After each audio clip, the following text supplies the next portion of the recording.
అసహ్యకరమైనటువంటి సంఘటనలు, మహిళల మీద రేపులు, అటెంప్ట్ టు మర్డర్స్ ఈ రాష్ట్ర ప్రభుత్వంలో 1 సంవత్సరంలో జరిగినాయి.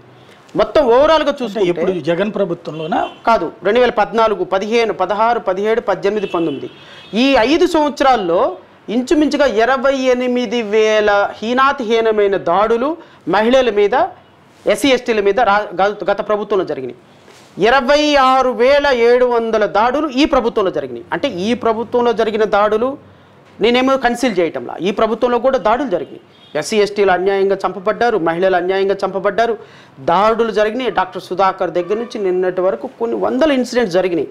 కానీ ఈ వందల ఇన్సిడెంట్స్ జరిగినప్పుడు వీళ్ళందరినీ ఒక స్టేజ్ మీదకి తీసుకొచ్చి మేము వీళ్ళకి న్యాయం చేస్తున్నామో చెప్తున్నటువంటి నారా లోకేష్, లేకపోతే పవన్ కళ్యాణ్, లేకపోతే చంద్రబాబు నాయుడు వీళ్ళ హయాంలో ఇంతకంటే ఎక్కువ దాడులు జరిగినాయి అన్న విషయాన్ని కప్పిపుచ్చుతున్నారు. నేను ప్రపంచానికి చెప్పదలుచుకున్నది అదే. ఇప్పుడు రేపొద్దున మీరు 24లో అధికారంలో వస్తే మళ్ళీ ఇలా కంటిన్యూ చేస్తారా? సో కాబట్టి అసలు తెలుగుదేశం పార్టీ, జనసేన పార్టీకి ప్రజలను ఓటు అడిగే నైతిక అర్హత లేదు సాయి గారు.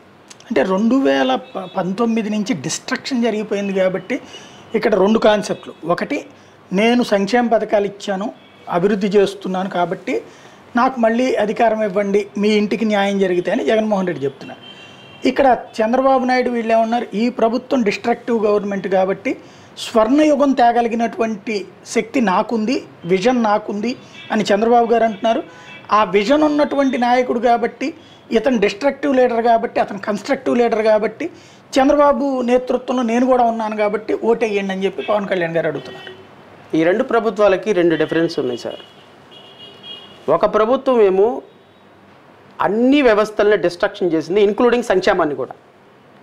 ఇంకో ప్రభుత్వం ఏమో అన్ని వ్యవస్థల్ని డిస్ట్రక్షన్ చేసింది, బట్ సంక్షేమాన్ని మాత్రం ప్రజలకు అందించింది. ఈ విషయాన్ని మాత్రం మనం చాలా స్ట్రాంగ్గా బిలీవ్ చేయాలి. ఎందుకంటే ఒక రాజకీయ పార్టీ అధ్యక్షుడిగా నేను